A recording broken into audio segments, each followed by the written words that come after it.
Hey, this is Coach Jenny here on Spring Training. I'm in charge of coordinating our skills development for the 6 weeks of our basketball training. And today we worked on down screens out of our offense.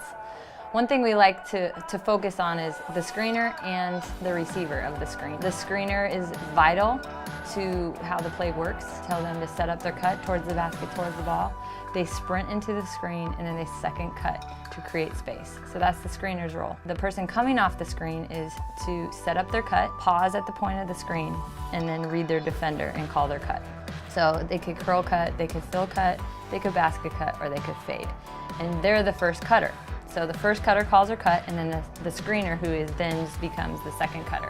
One thing that I've noticed as we do this, kids sometimes struggle with their confidence when they're learning or they're working on a very specific skill. Obviously they have things they're great at, but when you start breaking down a skill like a go-to move, they need lots of repetition so they don't get it right away. And so they struggle with their confidence, sometimes they get embarrassed, and there's some perfectionism in them. When they do that, or when they have that kind of attitude towards it, it's encouragement. It's encouragement mistakes. If they're making a mistake, it's almost better. You just go ahead, make a mistake, it's fine. Just keep learning, keep growing. Because you want to invite that kind of atmosphere and climate into your program, and especially in a teaching mode, which we're in right now. Whether it's a flare screen, a ball screen, a down screen, all of that verbiage, terminology, and teamwork is imperative to team success.